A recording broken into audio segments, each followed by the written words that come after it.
Warning. The Pop Punk Book Club features heavily biased opinions and unapologetically wild takes performed either by professionals or under the supervision of professionals to ensure the safety of performers and animals alike. We may sound confident, but our views are based entirely on personal feelings. Accordingly, the PPBC and the producers must insist that everyone attempt to recreate and reenact these stunts and activities. Join us at poppunkbookclub.com. Dude, have a listen to this. All right. Tell me if you recognize it.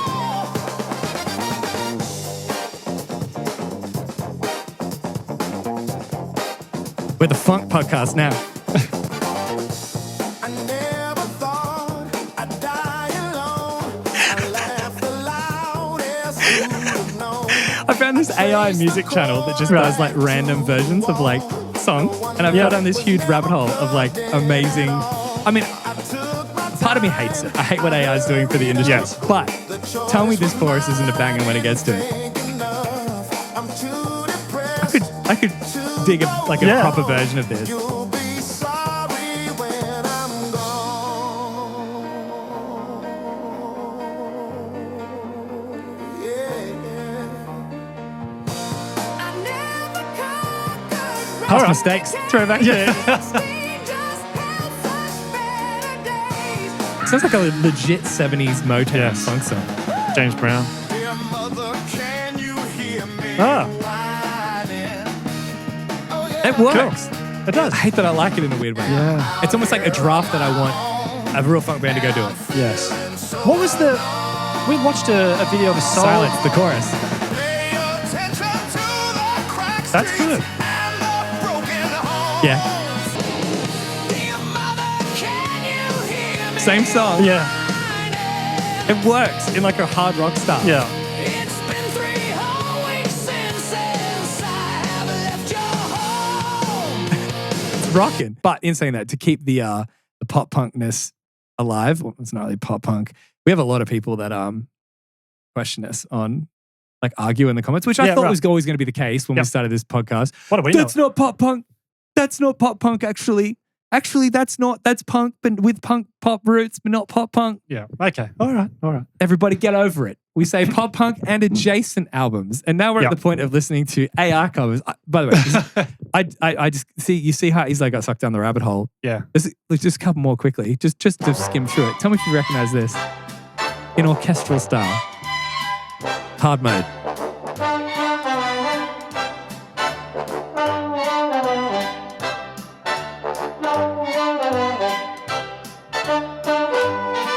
Blitzkrieg Bop. It is. It's Blitzkrieg Bop in the orchestral style. Feeling too close to the bottom. You know who it is you can count on. Someone will pick you up again. We can conquer anything together. All of us are bonded forever. If I die, you die. That's the way it is. Do you know what it is? No. Broken by Pennywise. But I'll show you my favorite just quickly. I don't know if this will make the episode, but this is my favorite. So we're still in the same genre? No, soul. And no. All right. When dreaming, I'm guided to another world, time and time again. Come on, you're a dad now. You should know what this is. At sunrise, I fight to stay asleep, 'cause I don't want to leave the comfort of this place. Do you know it? No. It works so well. Let's make our escape. Oh, Come on, it's Creed. let's go Yep. there. Here we go. Let's ask, can we stay? Can you take me high? It does work, doesn't it? Oh, it's banging. Anyway, I did just quietly enjoy that song. I know. That's Not my that version, but like the original, I'm saying. Higher by Creed. Yeah. That's one of my favorite songs in the world. Yeah. Yeah. Isn't it weird how there were so many bands that were just like, not embarrassing, but if you say you liked them, people would just give you shit for it. Yes. Like, and Creed were one of them. And then just got to a point, same with Nickelback, where everyone's just like, can we all stop pretending that we don't think the bands are good? But no, I wanted to, before we get into today's episode, I really have enjoyed doing this podcast with you, man. And it's like, when we first started it, you know, when like you come up with an idea for something and you think that there's a very clear benefit, but then you find that there's actually passive benefits that you get out of something. Right. Yeah, that you enjoy. I really like that Are this you getting podcast, kickbacks from someone? No. It's actually, there's not much benefit I get from it. Right. But I do like that I can use this podcast, one, to completely switch my brain off. It is the dumbest version of me possible. And I can say, as I've seen from my chair, the dumbest version of you. But it's so good to be able to come in and just turn your brain off. But I use this as an outlet to tell all my embarrassing stories because if people can like laugh about it, then everyone can. So Julia, my daughter, for everyone listening, the other day had to perform at she was getting singing lessons. And there was a live performance thing that she was going to be a part of, performing on stage in front of everybody. Okay. Now, she kind of like just started singing lessons and then straight away was like, I'll have a go at the performance thing. Right. Turns out she performed in front of a school that day too and came second in her like School's Got Talent program. Like, good on her. She's got a really good voice for her age. But she obviously was a bit tired and a bit stressed from doing it in the day. And then she had to do it at night and she got very overwhelmed to go on stage and was crying and didn't really want to go on. So anyway, she performed. It was fantastic. It's one of the most beautiful things I've ever seen. She sang How Far I'll Go by in the Moana. I love that song. It's good, eh? And I should show you the video after. She did such a good job. And I was There's a surprising number of punk bands that have covered that song. Really? Yeah. Wow. So this story is on brand. Yeah. But so she performed and she did such a good job. And I was so proud of her. But after it, she was still very much like, I just want to go. Like, I want to get out of here, blah, blah, blah, after she performed. So she came and was sitting on my lap and I was just like giving her a cuddle and stuff, but saying to her like, we've got to be quiet because there's other people performing and you can't just leave. But she's like, how many more do I have to watch before I have to go? And I was like, well, okay, look, there's like 3 more before intermission, but she started getting a bit more restless and that kind of thing. Anyway, so I'm sitting here, she's on my lap, Kate's next to me and my mum is next to Kate. Right. And my mum, being classic grandma, was like, oh, how do I make her happy? Oh, let's see what I got in my bag. I'll give her a lolly or something, but mum doesn't carry around lollies. She just had butter menthol. So she's like, would you like a butter menthol? And passed it on to Julia. And Julia's like, oh, thank you. And was eating it. She started tears in her eyes and stuff because she just wanted to go. And I could see she was very overwhelmed and tired and like overtired. And she did a great job performing, but it was just a lot for her. There were other people getting up there that were clearly a bit nervous and didn't really want to perform either. And they're like standing there like completely like shell-shocked, stunned, like just singing, looking straight ahead as they're singing the song. And there's one girl that was performing and she was just like singing like dead straight, just singing straight to the crowd, arms beside her or whatever like that. So Julia was, again, on my lap, eating a butter menthol while I'm watching the girl performing, trying to be respectful, also showing her by example, we don't stuff around or whatever. We were at like the back row too, but still. Sure. You know, there was people watching, but we're trying to show that it's okay. This girl's looking straight ahead. We're pretty much like straight in her vision. Okay. And Julia turns to me to go, how many more before we have to go, right? To me, and just breathe butter menthol straight in my eyes. And immediately I was like flashbanged, like in the chair. And I'm like squinting. I'm like, ah. And Kate's like, what? And I'm like, she just breathed butter menthol in my eye. And it was so burning. My eyes were just watering because I have allergies at the best of times. And my eyes are just stinging and it's just watering. And then Kate got the giggles because she's like, that's really funny. Like you're trying not to break eye contact with the girl that's singing and looking directly at you as well. Yeah, but I was also trying not to make a scene or a fuss. And Kate got the giggles, which she's very professional all the time. Like she never really does anything. She started cracking up and then you could tell, you know, we just crossed that threshold where we had that plenty of times in school where you know you're not meant to laugh and you've got to be quiet and everyone's paying attention. And but that makes it so much funnier. Yeah. Well, she started giggling so hard, like uncontrollably giggling, which I've only seen it happen a few times. I try to be funny, but I don't get it to that point much. And the girl on stage noticed and was like staring directly at us while we're laughing. I'm trying not to laugh. I'm like, don't laugh. And Kate's pissing herself. Yeah. And this girl just stopped singing. Mid-song, just staring at Kate laughing and me trying to hold my eyes and Julia look at me like, what's going on? And I'm like, this is like a scene out of like a horrible like TV show. And she was only about probably a verse or two from the end of the song and it just finished instrumentally. It's just like just staring at us while we're laughing. I've never felt so bad in my life. I tried to find her on the way out to be like, you did such a good job because I don't want her to go thinking for the rest of her life, I'm never performing again because they were laughing at me while I was performing. She's probably about 9. But I think I might have ruined a girl's chances of ever being like finding happiness or success in music from one traumatic event. And it wasn't even about that. If she ever somehow, if anyone knows her ever, if she's watching the right longest now. shot ever, if she has like a vendetta to take me down for laughing, I can say to you, I had butter menthol breathed in my eye and I wasn't the one laughing, so it didn't matter to me. So I've got a Wank update. Oh, my favorite kind of update. Yeah. Usually they come later at night. They do, yeah. I send you text messages. Yeah, you say, I've been reminiscing. And then they just unfold from there. No, what do you got for me? So, Please tell me there's been positive progress. There has been positive progress. Yes. So, this CD is not easy to come by. Right. For those who come by. Yeah. So if you remember last week, we were talking about Mark Trombino, the producer of the starting lines, Say It Like You Mean It, who had also produced. Before there's some big names, Jimmy Eat World, Bleed Oh, American, Blink-182's Dude Ranch, I'm pretty Dude sure. Ranch, Yeah. So this guy's, he's a big-time producer. Yeah. Also produced a band called Wank. Yes. Album title being Get a Grip on Yourself.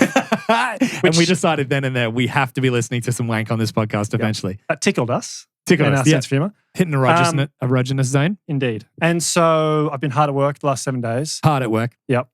You're going to keep... How many are you slipping in?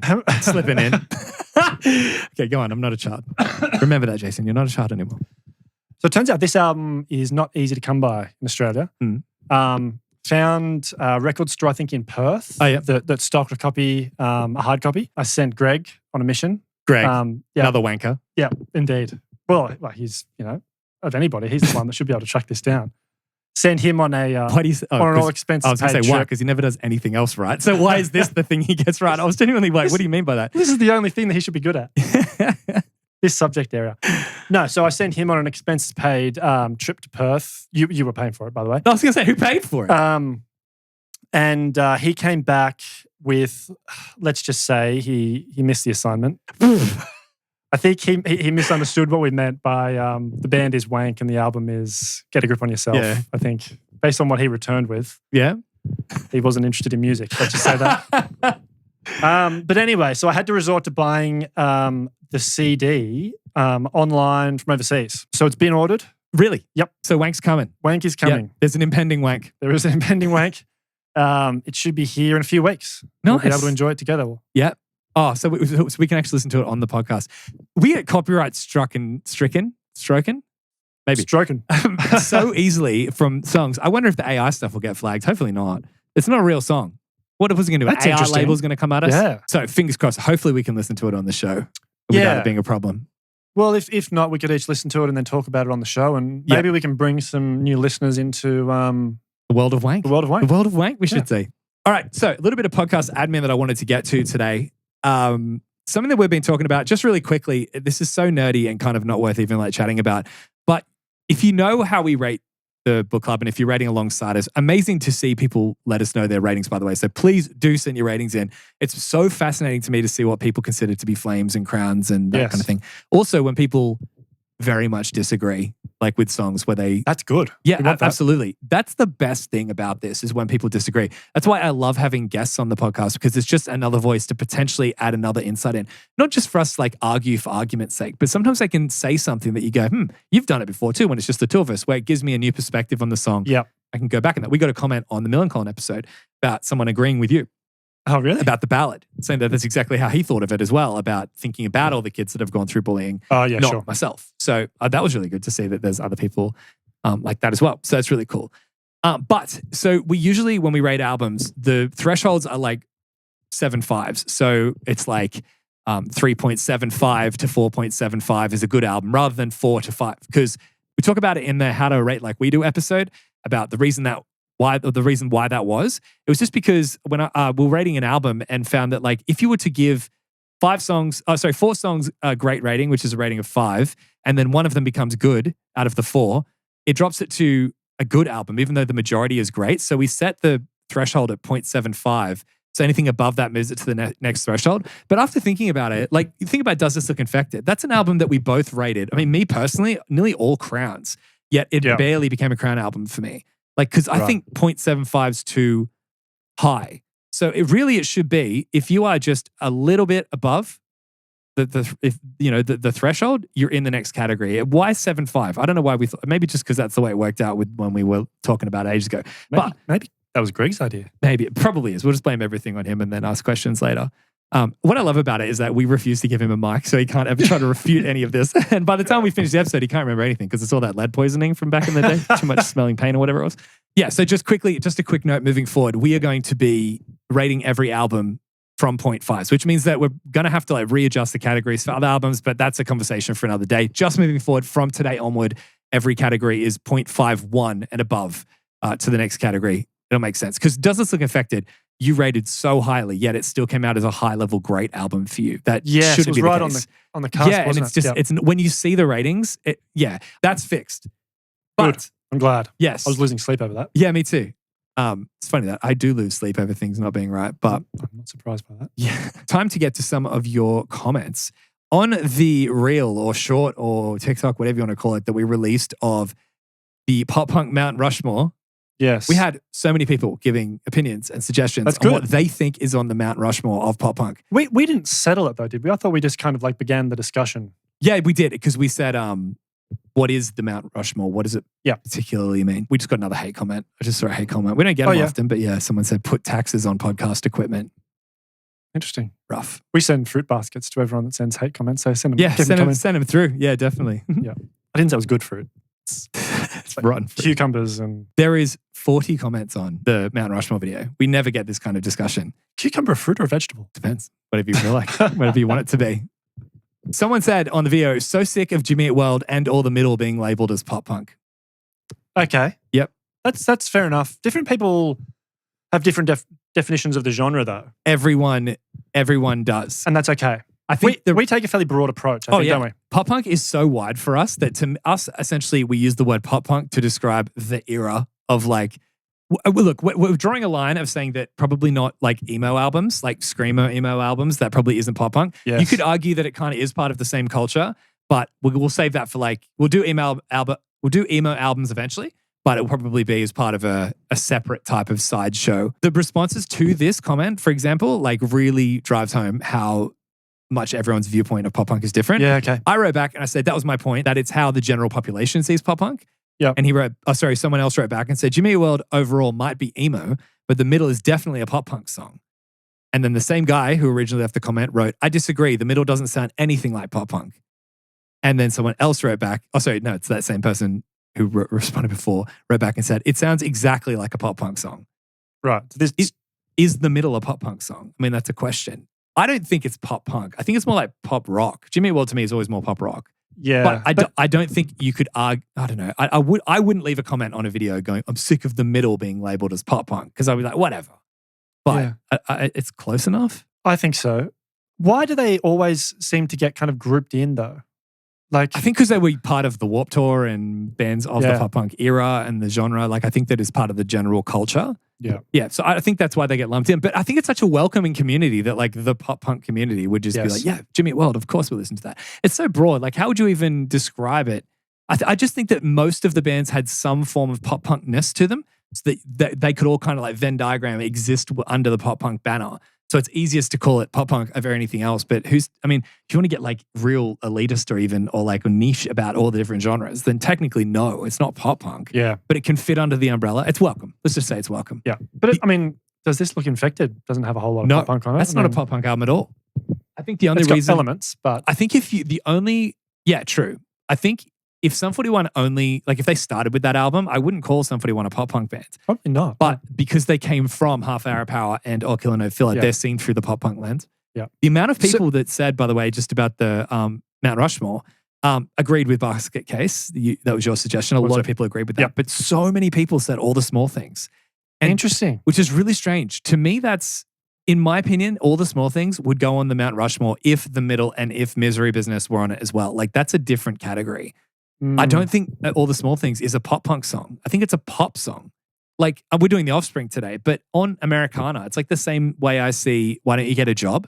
Like, that's not punk rock or pop punk to me. It's just a pop song for the radio. Yeah. And I don't think All the Small Things is a pop punk song.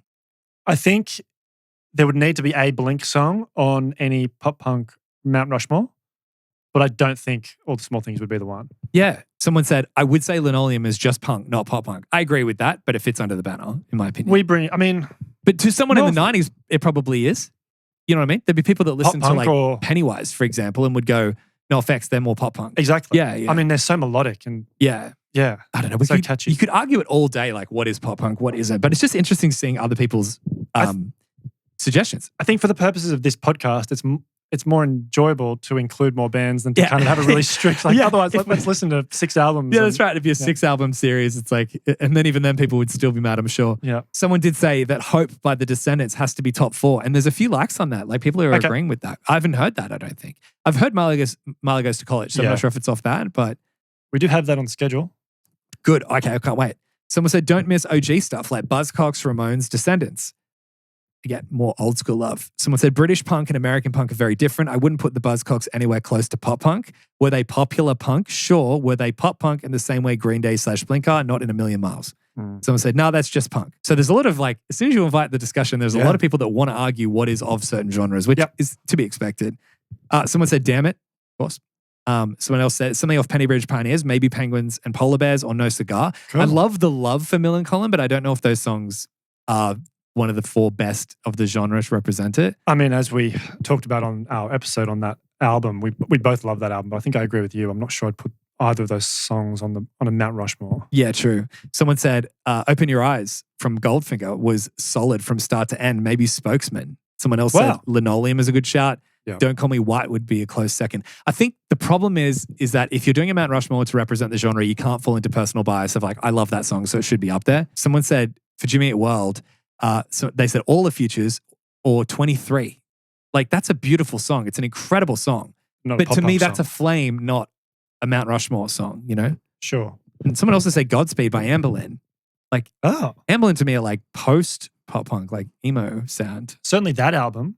Yeah. Someone did say, I'm surprisingly not mad at Basket Case, Damn It, Blitzkrieg Bop, and Linoleum. I was like, that's a pretty good selection. Yeah. And I said, yes, in a world where it's so easy to make people mad, I'll take that. Yeah.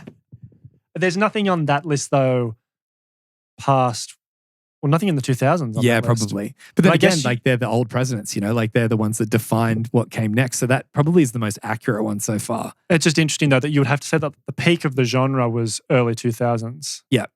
You might need to have something, like maybe that's where My Friends Over You gets a shout. All right, so Smash by The Offspring. Yes. So I have an interesting relationship with The Offspring. Yes. Because I wouldn't really call myself, certainly not a hardcore fan, not even really like when I was kind of really getting into the genre, I don't really think I was an Offspring fan. When was the first time you probably heard them? So I think my first exposure to The Offspring was Pretty Fly. Yeah. Just on the radio. Is that pop punk? You know what I mean? It's coming on a pop punk album. And I actually think I saw someone say that Pretty Fly for a White Guy is a pop punk song. And I've never considered that to be a pop punk song. That's just like I wouldn't consider Teenage Dirtbag to be a pop punk song. They're radio pop Very hits. similar. Yeah. And I mean, I kind of understand why that song's quite clever. Oh yeah, of course. And like in terms of the satire of that song. I think at the time when I listened to it, I was just like, it seems like a joke song. And that sort of colored my perception of them as a band. And so I didn't take the time to go and listen to, I'd never owned Americana. I've listened to it later on. But back at the time, I had that album when I was younger. Did you? Okay. It was on cassette. And I remember listening to it. And there was some really cool songs on there, like Issues and The Kids Aren't Alright. And that's an amazing song. Yeah. There's some really good ones. So I did like that. But what's really strange about it is that when I started getting into pop punk, I never really was like, oh yeah, the Americana cassette that I have, I'll listen to that. It's almost like I associated The Offspring with Pretty Fly for a White Guy and Why Don't You Get a Job? And even off Smash, Got to Keep Them Separated. Yep. What's that? Is that what that song's called? No, what's it's called? Come Out and Play. Come Out and Play, that's right. The novelty-esque kind of rock. That's what grabbed my attention about them, is something I really loved. So finding out that they were a punk rock band and listening to albums like this is really kind of strange. It's like seeing your teacher out of school. Like it doesn't feel right in that context. Did you like those songs back then? The Offspring? Songs like Pretty Fly. And 100%. Yeah, okay. Yeah, like I'd love to do Americana one day. I think that I would actually really enjoy going back to it. But it was just because I probably listened to that when I had the single for Why Don't You Get a Job or whatever, when I was probably like 10 or 12 or something. But I started getting into pop punk a few years later. So I just kind of was looking forward at bands rather than backward at the bands I used to listen to. Yeah. Okay. Because I was almost just like, didn't take them seriously. And so it's not until like later on when I've gone back and listened. Is it because of the novelty of the songs? I think so. Yeah, right. Yeah. But now I'm like, I really appreciate them and like love them now. And I think it's a shame I didn't get into them more back, when I was first getting into pop punk. I was really not looking forward to rating this album. Out of every album that we've done in the book club, this is the one that I was like really not looking forward to. Yeah. Like to the point where I put off doing my notes for a while. I put off listening to it. I was also thinking how boring it will be to sit in a room and just be like, I'm sorry, I don't like this song. I don't like this song. I don't like this song. Because I did listen to this album. I think we listened to it in the book club forever ago. And Did we? Yeah, I think we did. And I ended up coming out of it being like, I did not like that album and I don't want to listen to it again.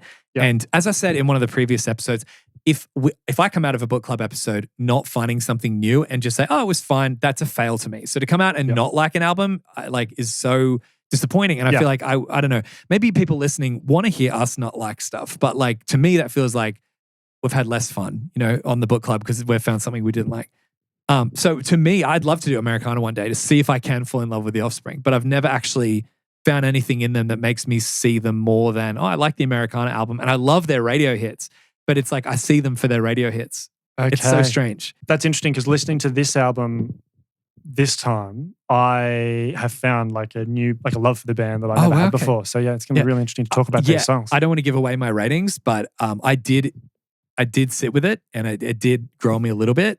Kind of like with Dookie, because with Dookie I wasn't really, but I was like, I don't really want to have to do Green Day. This one's like, I don't want to listen to this album again. I really didn't like it when I heard it, like when I listened through to it. So interesting. But it was almost like I dreaded it because I just thought it would just be all like fines and bads essentially through the whole album. The question I have for you is, talking about Dookie, this is what's crazy to me is that seeing how much people keep saying Smash and Dookie were like the albums that defined pop punk in the 90s.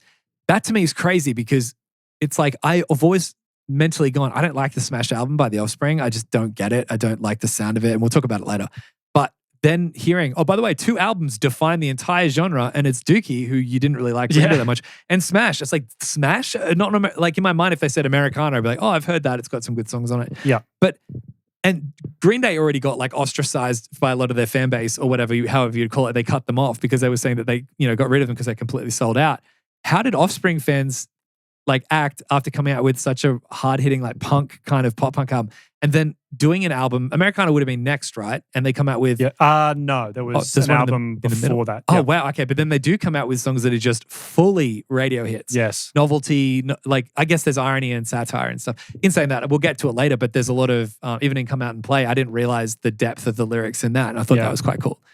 I'm not sure when you say they defined pop punk in the 90s. I think it's more.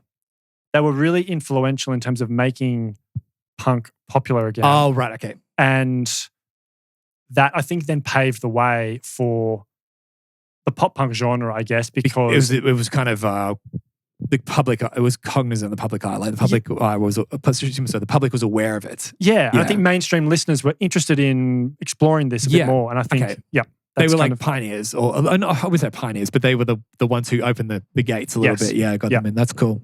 But it's really interesting to think about the historical context in which this all happens because like the Offspring, they form in about 1984 when punk was pretty much obsolete. Yeah, right. Like it was pretty much dead at that point. Yeah. And they toiled away for about 10 years before this album comes out. 10 years they were a band before this album. Yeah. This sounds like it could be a debut. Like it sounds like a defining they've got kind a couple of sound. albums before this one. Right. Or at least one album before this one. Right. But then I think they kind of like were just sort of like, toiling away before they even got signed and that sort of thing. So I got this book recently, which I think I told you about. I think you might have mentioned it. Coincidentally named Smash. Coincidentally named Smashed. Smash! Exclamation point. Green Day, The Offspring, Bad Religion, No Effects, and the 90s punk explosion, which is really cool because it kind of talks about the history of punk in America. Yeah. And then how it kind of like declined and then when it reemerged in the sort of late 80s into the 90s. But so kind of going back to when The Offspring got together and just to kind of show you like what the, I guess, attitude was towards punk at that time. Mm-hmm. There's a quote from Noodles, the guitarist. Yeah. It's funny he's called Noodles. Yeah. Do you know why he's called Noodles? He's ate a lot of noodles. I do. He would like fiddle around on his guitar when he stuffed up a take in the studio. You doggy your chapters? Are 100%. your pages? Ugh. Yeah. Am I reading this out loud or what? May as well. When Dexter asked me to join, I said, absolutely, he remembers. But it was just punk rock. I loved the music. I loved the songs, but I didn't think it was really going to go anywhere. I didn't think it was going to be a career. Even to think that back then was ridiculous. If you'd said to anyone, I'm in a punk band and that's why I want to do, and that's what I want to do for a living, they would have laughed in your face. Wow. So that's the whole perspective of the industry. And like at the time, they purely just did it for the love of it. And it's interesting to think that like it changes so much. Honestly speaking, how many bands when we were younger and started a band because the crowds were there? And like, not to be like, I want the crowd to look at me, but if you knew that you'd be playing to one person every show and it's probably going to be your friend, you know, or no one, empty rooms, you probably wouldn't have done it. I mean, we all loved playing music, don't get me wrong. We all did play to empty rooms and still did it. Yeah. But you always had that dream of like wanting to break it and be on the big festivals and do that kind of thing because the crowd was there and was interested. So that's kind of like admirable. To kind of pursue it even though you knew. Yeah, 100%. Yeah, it shows like such a dedication to that style of music. Yeah. There is another part of here that I want you to read just because I think it's kind of like a bit of a tidbit that I think you'll find funny. And it's not often you get to use the word tidbit. I find surprising ways to sneak that in. All right, so this is describing a show in 1993 in London where it was NoFX and the Offspring playing together. And there's a description of what's going on, and I just want you to read a very short extract that will appeal to you. And it's starting, I'll point you to it, with the words Dexter Holland is right there. And then to the end of the paragraph? You'll know when to stop. All right. Dexter Holland is in the midst of his less than well-advised cornrow years. His arm's-length hair whips around like untamable strands of fusilli pasta, threatening to take out the eyes of anyone who dares to look at it. You asked me before we started recording, do I remember when Dexter had cornrow hairs? Yep. I can't, but that does bring back memories here and that there. We need to find you a photo. Okay, yep. It's so distinctive. Yeah. And weird. Yeah. Like, what was he thinking? I just remember him having the spiky hair and sunnies. Yes. So this is predating that. Yeah. Anyway, continue. But despite a look that has aged no better than an episode of The Fresh Prince of Bel-Air, I'm disappointed. I don't want to read anymore. That's all you need to read. What are you talking about? Saying that The Fresh Prince is one of the best shows ever. Well, to be honest. You know what? When you were saying that, just pissed me off. I knew this would happen. I knew it. Yeah, when you said before about, they love it for the genre, I was like, I feel bad. Maybe I should have gone through knowing that and like, giving them, like knowing that changes the context of the album of like, you know what? No, those guys saying that like, it's no better than like The Fresh Prince of Bel-Air. That's not the band saying that. Oh, so it's the author. Yeah, the author. Okay, so sorry. Don't blame me. Who's the guy? Who have I got to add to the list? Let's not defame him. Let's I'm going to hold him accountable for the things he said. Why just have a random shot at the Fresh Prince? Isn't that so unnecessary? Yeah. And what in the Fresh Prince hasn't aged well? Yeah. Look, I'm not sure. Will Smith, there's another guy to slap. So why the Fresh Prince out of all the shows? There are so many shows that haven't aged well. We're not here to debate that. We're here to basically just enjoy you being frustrated at someone taking a shot at Fresh Prince because we know how much you love that. I love the Fresh Prince. What did it do to deserve that shit? Alrighty, so time to relax the intro track. I said fine. Oh, I said great. So here we go. Did you? Started off with a great. Yeah, right. Yeah, I would have probably given it a fine. But I get the irony. And I think that made me go, that's actually a great way to start the album. Especially like, I imagine in the 90s where this genre would have been like just a punch to the face. So it's like, let's make it out like it's a smooth jazz album and then bam, we're straight into the album. Yeah. I think that's a cool thing. At first I didn't love it. I think because I've heard it a million times done before. It reminds me of like how Limp Bizkit started their albums. Like you wanted the worst, this is Limp Bizkit or whatever. It's that kind of spoken word intro. And at first I was like, yeah, it's fine. It's a fine way to start the album. But then I was like, I see what they're doing. They're showing a little glimpse into their quirkiness that comes later on later albums. Yeah, like that's why I gave it a great. The quirkiness is a good point because like a lot of the songs on the album are pretty serious. Yeah. And like, you know, pretty angry. Yes. I think it's cool to kind of show a little bit of personality at the start to kind of signal to the listener, like we don't take ourselves too seriously. Yes. I think that brings you in as a listener. Yeah. We're aware of how hard this is about to get sort of thing. Yeah. But I think it's a cool way of starting it. I don't know if it, then again, why did I rate it great if I feel this way? But I was going to say, I don't know if the album needs it. Like it could have existed without it, but the fact they put it on, that's a pretty great way of starting the album. Yeah. And then the fact they bring it back 2 more times. Yeah. Which we'll get to. Yep. Okay. Nitro. Youth Energy. Is it called Nitro Youth Energy or whatever? I'm not sure. Is it Nitro brackets Youth Energy? Yeah, Nitro brackets Youth Energy. I gave this a good. Okay. I said great. I think this might be the lowest I've rated an opener track. Wow. Yeah, in the book club so far. Interesting, because I was borderline Crown for this song. Yeah, wow, really? Yeah, I think it's a great opener. Ugh. I don't know. Do you know what it is about it? I can just say this right now because this is probably going to be my notes on like every single song. Okay. I don't like the vocal production on this album. The way he sings, he chooses to hold like really long held out high notes that are really yelly and almost like, to me personally, I want to like it, but they sound really whiny. And because he's like he's in key, but then he's slightly flat sometimes, it just grates me. And it grew on me, not grew on me, but I began to tolerate it more as I listened to the album. I kind of like became desensitized to how grating it was. But that's what made this album so hard to listen to last time, was because I was physically like, that's like nails on a chalkboard to me. I don't like that vocal sound. Yep. Okay. And that to me makes it so hard to fall in love with songs doing that. But well, no, just in terms of the vocals, because I kind of thought you might think that. Right. Based on things you said before. Yes. And I think I quite like it because I think it suits the style. Okay. Like the kind of almost slightly yelly, slightly droning sort of vocal style. Okay. I think, and the kind of attitude and aggression in the voice, I think really suits the style of music that they're playing. And so for me, it definitely didn't grate on me. I quite enjoyed it. Okay. It's really strange to think about like enjoying it. I don't know. It's like part of me almost wonders if it was deliberately designed to be so whiny because that added to the like punkness of it. I guess like it could be cleaner, or is that just what they were capable of doing? To me, that's what surprised me before when you said that they're already a band for 10 years at this point. I'm like, why were they sounded like off? You know what I mean? Like to me when I'd hear this. Okay. I know like just his voice. Yeah, it is pretty much. And I love his voice on like later songs. On later albums, like the ones I grew up with. They're all produced really well. I was going to say, do you think that's him changing his vocal style, or is that just the production? Maybe. It could be that he's, but then again, he's picking really high stuff and melodies that do like, like it doesn't just get to the note. It glissandos to it, which just, I don't like it. I did sit with it for a while and I listened to it a few times and I wasn't like fully ready to come out being like, that's a great opener. But I did think it was good. I ended up coming around going, that's a good song. Even though I don't love the voice and the sound of the voice, I do like it. I think it's good. I did write a note here though comparing it to Dookie because they're saying that these two albums are like that. But why personally I like comparing it to Dookie is because another album that I didn't think I'd love going into it that, you know, I did end up getting won over by.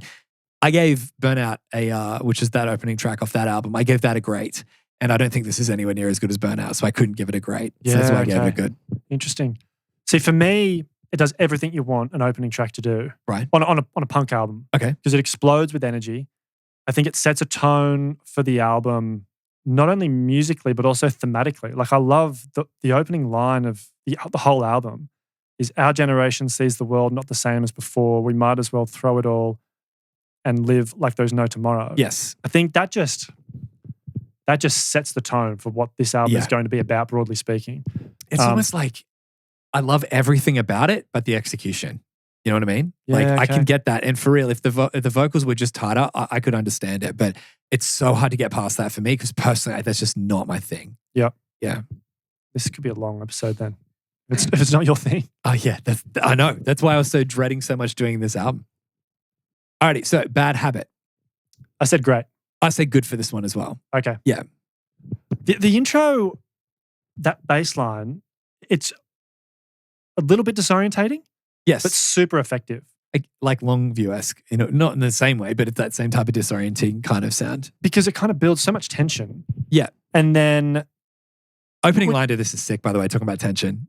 Where it says, hey man, you know I'm really okay. The gun in my hand will tell you the same. Yeah. Like it adds that unhinged thing to it. And it kind of builds. And then it gets to the line, don't give me no crap because the slightest thing and I just might snap. Yeah. And then it just explodes into the kind of like, you've got the D beat section and the song's off.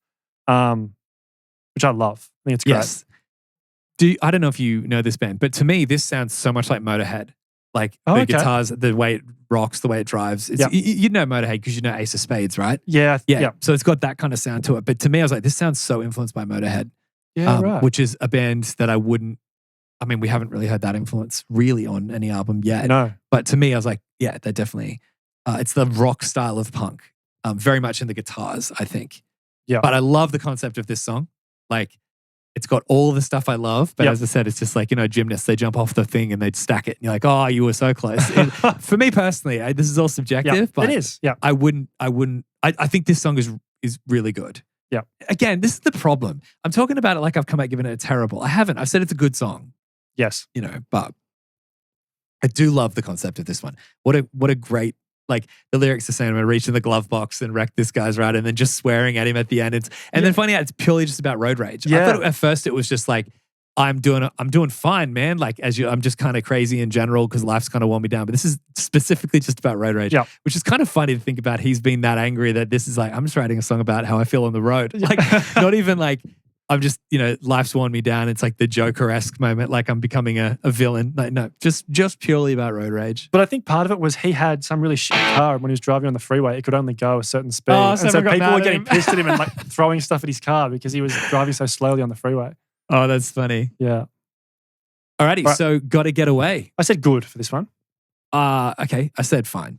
Fine. Yeah, so I'm only like one under you each Yeah. time. Yeah, that's all right. I mean, that's not too big of a discrepancy. No. Yeah. Particularly when it's like tracking the same. Like it's great Yeah. to good to fine. Yeah. Does the intro to this song give you Britpop vibes? I don't know. It's my first note. I said cool sound to the intro in this one. I don't think I placed it, but yeah, I mean, that's a good. Well, I think the like the drum intro sounds a lot like Song 2 by Blur. Oh, yeah, good point. That's Yeah. actually really good. And then like when the bass and the guitar comes in, I think it sounds like a real Britpop type song. Yeah. But then what's interesting is that as you approach the verse, there's like a dirtier guitar that comes over the top. Yeah. And then when you get into the verses, it's like a grunge song, I think. Yeah, definitely. To be honest, though, I did say when the vocals come in, it's just uncomfortable. That's how I feel listening really? to this song. Yeah, I said it's a good song, but the verses aren't nice to listen to, and I don't know if the chorus is worth sitting through the verses to get there. Wow. Yeah, I just didn't love this one. I thought it was fine. If the chorus wasn't as good, I would have said bad for this song. Interesting. But I do think the chorus is good, but the verses to me are just grating. This is particularly like a harsh one for me. right. listening Because to. the verses for me sound like it could be a Nirvana song. Right. Yeah. Well, I definitely think there's so much Nirvana influence on this album. Like, Yeah. there's other songs I heard Nirvana in for sure. Yeah, totally. Yeah. Which makes you just think, how influential were Nirvana really? If they're Yeah. how many genres did they influence? Yeah. But yeah, I mean, to me, I'm just not. It's surprising that you rate this one higher because I don't know how this isn't almost like objectively. Who knows? Wow. Maybe people listening would be like, "What? That's one of the best albums." It's just you. Maybe it is just me, but maybe there might be No. people listening going, "Yeah, I can't listen to that." It'll album be either." interesting to see the comments. I bet there will be other people that'll say they don't like this. Yeah. His voice is deeper in this track. Does that Okay. make any kind of difference for you in terms of it sounds like it makes it worse. It's just the only thing I care about is the high, whiny, holding long note things. Yeah, it's like right. the worst thing you can do when you're slightly flat. Or I'm not calling him a flat singer, but when you hit the note like that and they've at times double track the vocals, so they kind of like clash and Yeah. it creates that dissonance and it's just unpleasant. Yeah. So when in the verses of this, it almost sounds like it's a bit not out of his range, but it's at the top of his range where he's like yelling, singing, Yes. and it feels like he's burnt, like his throat feels like it's barely getting the notes out because he's yelling them so hard. It sounds uncomfortable. To me, it's almost similar to when you hear a screamo band, and sometimes the scream sounds so good because they're so effortless, and there's some people where you're like, you are wrecking your throat doing that. Yeah. Similar to that. Okay. Wonder what he's like live. Yeah, You ever seen them live? No, but I also wonder if it's like a Taking Back Sunday thing where they used to say to their producers, like, do not polish this up too much because we have a pretty raw live sound. Yeah. And they want it to sound similar to that. And that's why the production typically isn't auto-tuned and tightened up. Yeah. It's very much like a good representation of what they can sound like at their best live. Yeah. But I think he would sound very similar to this live.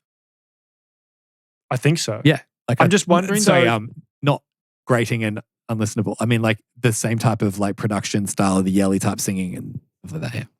But I'm just wondering, like, if he's on the like a little bit flat in the studio, Oh yeah. what it's like. But I can't help but feel that must be for effect. It Yeah, has sure. to be like that yell, that they might like that sound because it adds tension and drama to the song. Like, I'm not saying he's not vocally capable of hitting the notes because I've heard him live, not in person, but I've seen live footage of the Offspring and he's really good. Like, so Yeah, okay. I wonder if it's a stylistic choice and just one that I don't particularly agree with. Yeah, cool.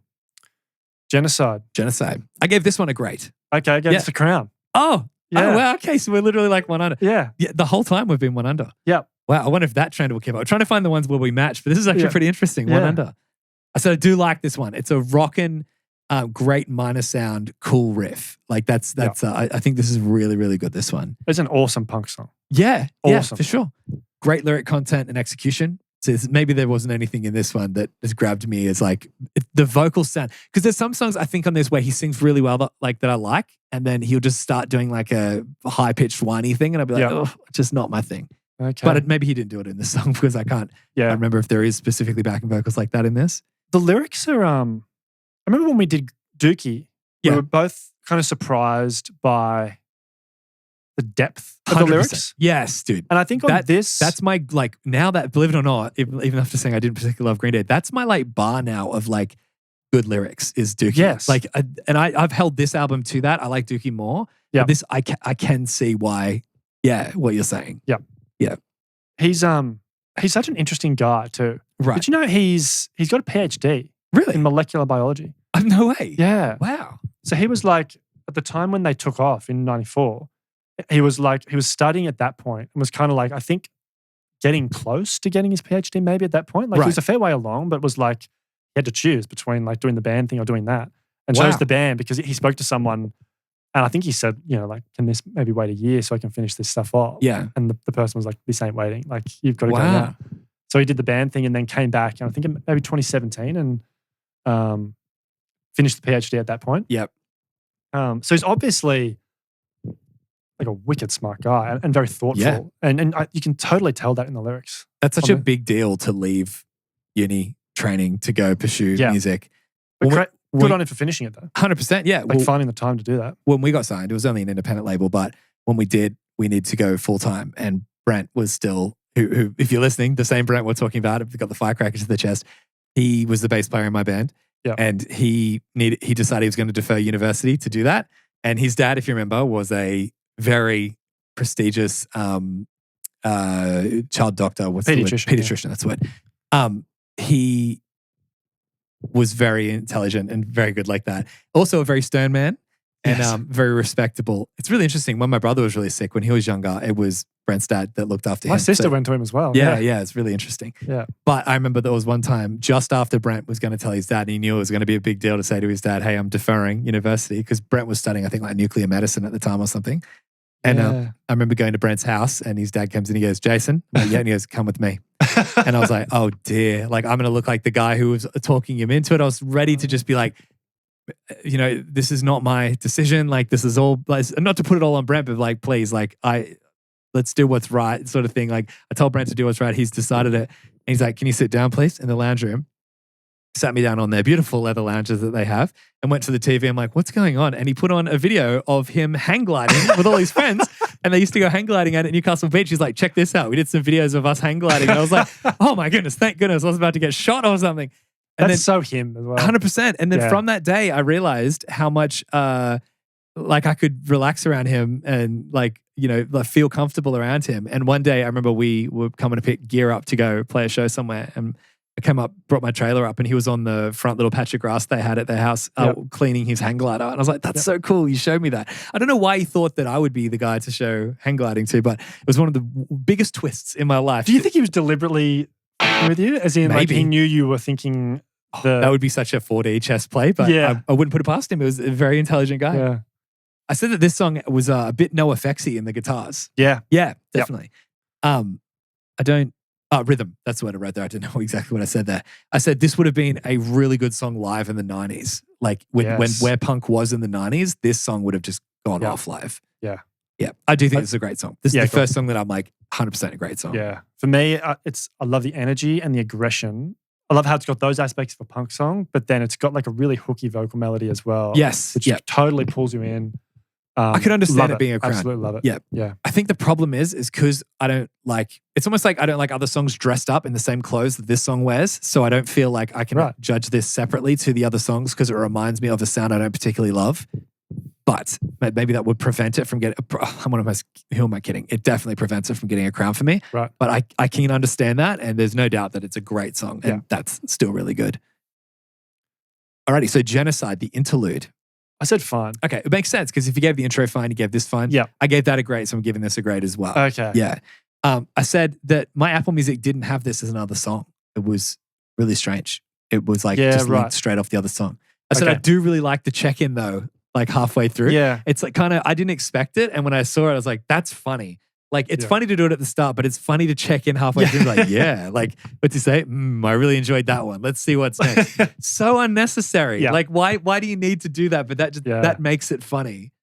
And that to me, that's where I'm like, all right, maybe I do like this album a bit because that humor makes it adds context. Yeah. Yeah. In a weird way. It doesn't affect the sound of the album in any way, but it's like seasoning on the recording. My only note was why. Yeah. Like, why are we doing this? But I'm going, why? And that's really funny because it's so unnecessary. Yeah. Yeah.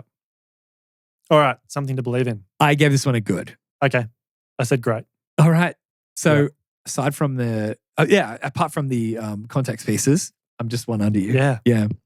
I just said it's another perfect punk song. Okay. Love the riff. You said great. I said great. Yeah. Love the riff. Love the backing vocals in the chorus. Yeah. My only... but that's where I've written got grating. I was like, great sounding song, but the woes in the chorus are just grating. Okay. Yeah, there we go. We've pinned it down exactly the thing I don't like. My only, I guess, it's not really a criticism, but I guess comment would be, is it a bit too much like Genocide? Okay. Like very similar, I think. You're right. I mean, admittedly, to play the other side of that for a sec, like there isn't a lot of like pop punk and especially like punk back in the day, like very similar, like fast D-beat stuff, rocking guitars. Like a lot of it did sound similar. There wasn't a lot of there's a lot of creativity in it, that's the wrong word, but there wasn't a lot of breadth. No. Yeah, to move. I said it's a great lyrics and concept though. I really like, I think it's a great concept. I really like the lyrics. If you take home anything, let it be your will to think. The more cynical you become, the better off you'll be. Like, those are like stuff that people would end up writing like on their walls or school books or whatever, like that punk, almost like anarchist kind of, not anarchist, but like defiance and we're standing up and we're going to think for ourselves. And he's like leading a movement with this album, which then again, saying that out loud, maybe that's the reason it did so well because it had such a cultural impact because it gave so many people such a big banner and flag to stand behind. Yeah. Yeah. That's a good point. It certainly would have spoken to a lot of people. Yeah, because I don't know, that's the part that confused me is I just went for the classic like logic of does it sound good? Is it nice to listen to? Well, then if it sounds good, people will buy it and then it will be successful. But there is a huge difference between a song being successful because people listen to it and a song being successful because it allowed people to shape their desired projection of themselves to the world. Yeah. And that's what I think this album probably did to a lot of teenagers and punk rockers. They're like, it defined a new type of like, again, Nirvana, but like it gave adolescent angst a sound. And same with Green Day with Dookie. It made people stand up for something. This is more political than Dookie, though. Dookie was more just like my life and what I go through, what I've been through and how I feel about the things that I've been through. Maybe people can relate through experience. But this is very like we are as one. Yeah. I was going to say, this whole album reminds me a lot of Pennywise. It has that same kind of Pennywise sound to it. Yes. I've got notes about that later, but still, I think that that's very Pennywise-esque. I think in that sense, it's very much in the punk end of the pop punk spectrum. Yeah. Because of that political motivation in a lot of songs. Yeah, that's a good point. Alrighty, so come out and play. I said great.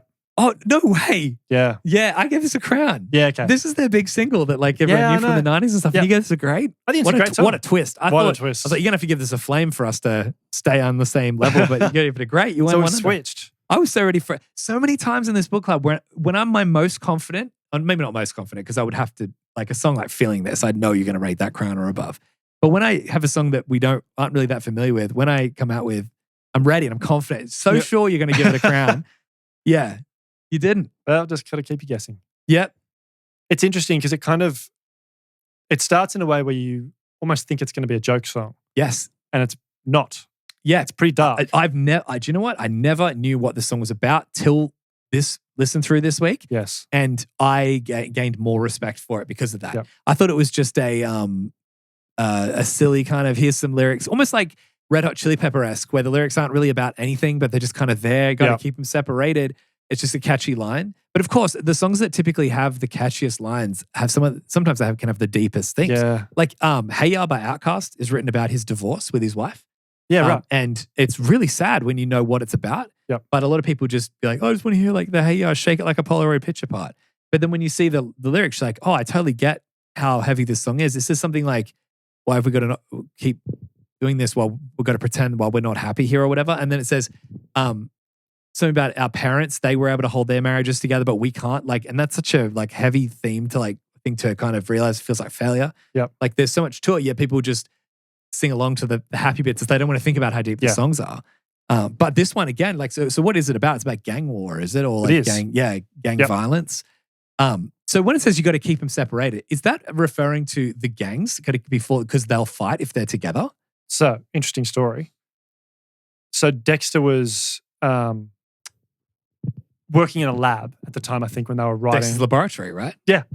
At the time when they were writing the album. And he was like mixing up fluid for Petri dishes and had it in separate flasks to cool down. And he was like, oh, this is not cooling down. I need to keep them separated. And then that just kind of stuck in his head. He's like, there's something to that, something rhythmic to it. I need to use that. And so that was kind of like the genesis of the song. Right. And then obviously the song itself becomes about gang violence that he had kind of like been exposed to because he was driving through like South Central LA. I think that's the note we have here on the site that he was there on the day of the LA riots too. And he was very, very aware and exposed to gang violence. Yeah. Yeah. Which kind of makes it's interesting when you're writing about this sort of topic that you kind of have some like firsthand experience of, not in the sense that he was kind of involved, but at least that he was kind of like exposed an to observer. Yeah. I did know this one from being a kid, so I don't know where I heard it, or maybe it was just because it was on the radio. Because if you like these Offspring songs, here's another one you might like. Yep. Shows the quirky side of the Offspring that came on Americana with Pretty Fly for a White Guy and Why Didn't Get a Job. I said it sounds so different to the rest of the album. Like even though they have little quirky bits with the intro and that, there's no double harmonic minor, like Eastern-ish kind of riffs like that. That's very to this song. Maybe that's the reason I didn't love this album when I first heard it. Because remember when I said with Penny Bridge Pioneers that I had hoped that the whole album sounded like No Cigar? Yeah. And it didn't, but in a really good way. It had elements of it, but I just wondered if it would be all of that.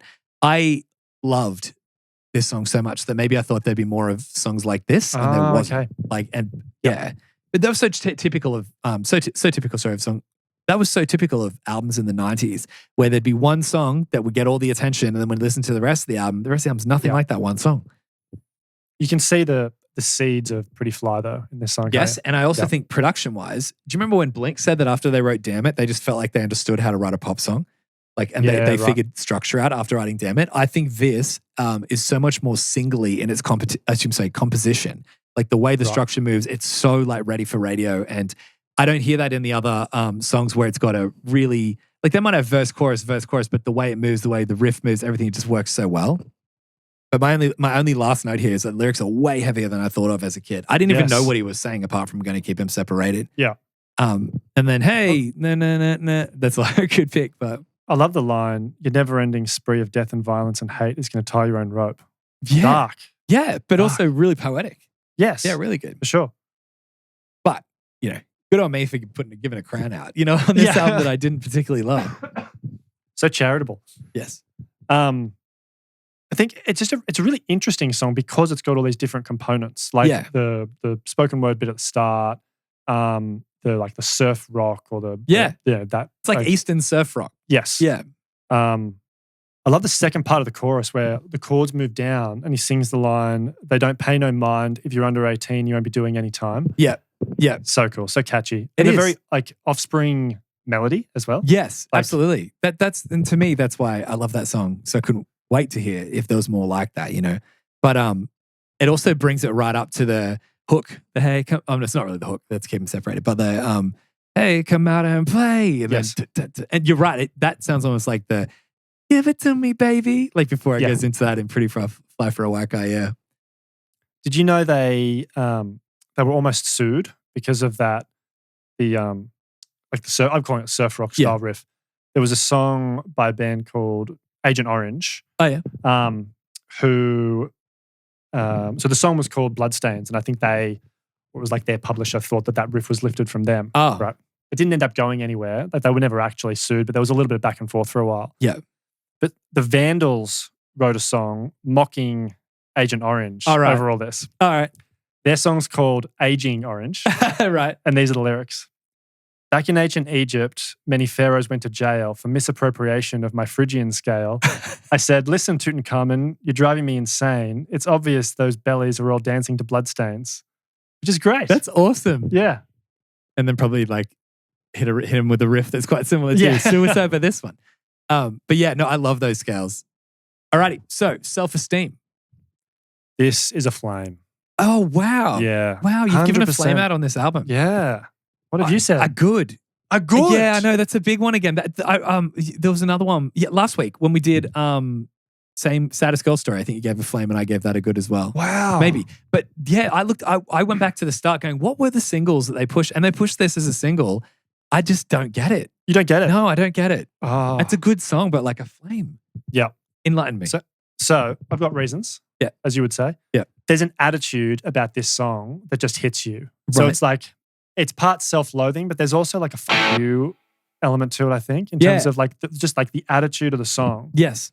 It's obviously not a punk song. It's to me, it's more of a grunge type that's song. my first note. It sounds grungy. It reminds me of Nirvana. This is the song that made me go, that sounds so Nirvana. Yeah. Yeah.